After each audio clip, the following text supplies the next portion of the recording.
What's going on YouTube? It's your boy Brian with Country Boy Archaeology, and today we are going to look at a commonly overlooked mortar stone. And this particular mortar stone has lived a rough life, and when you find one you will know it is very smooth, and it's very smooth for a reason, because it's been worked down. Teaching stones like this, they stop at that. That's the prime example, a museum 10 quality teaching stone. And I'm not going to tell you what it looks like, but you know what it looks like, and then it unlocks even a bigger story than you're like, you're thinking, how is that 8 to 10,000 years old? Because that looks just like the game where you take the, yep, you're right. But we're talking about this now, and we're going to show you how to use the teaching stone to identify this stone, mortar stone. And I'll tell you got one. I can tell you the characteristics of it, and I don't even have it in my hand, but you'll know it because if you own one of these, first you clicked on the picture, so you know it has the characteristic of this and this, and I will tell you why they're there. This is the parrot beak, which has to be on every Native American artifact, and this is the eye. Is really the eye of the serpent, which is the second end of the story, which displays real good on this end. But we're not getting there first. We're doing the birds, and we're just going to do a few of these pieces and show people I know what I'm talking about, and I just ain't got a YouTube channel, and identify some, and to tell you to stay out of arrowhead groups and Facebook, especially Georgia arrowheads, and some dude named Brian Livingston and Joe Reese.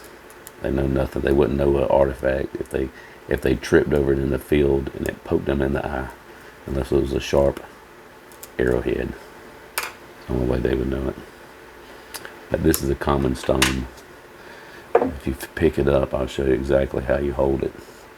First of all, if you've been watching my series, you know the egg is here, and I'll draw it out for you, and the fang is going to be here. This is on every Indian artifact. Trust me when I tell you. I don't listen to nobody else.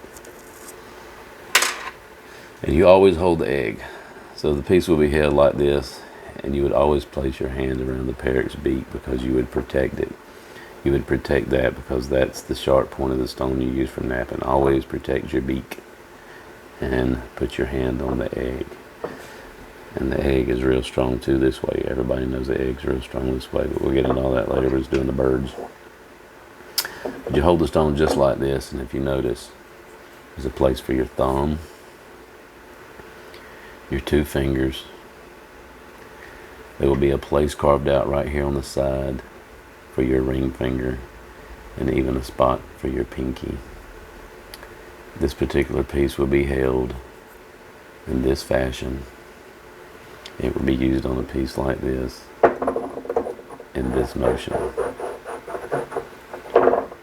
because on the bottom of your piece you will have a small dimple right here where they over time ground in this motion. Once you put these artifacts in your hand, you pretty much know how they're used.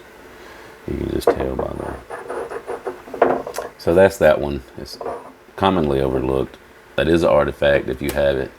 And I'll even show you in a little hand pedestal here. If you have one of these, little hand mortar thing, you'll know. And all you have to do is look for the distinguishing marks of the parrot beak, which will be on the other end of the shoe bill stork. That's that. We'll do another piece. I'll get back with you. Till next time, Country Boy Archaeology. Happy rock hunting. And these ain't rocks.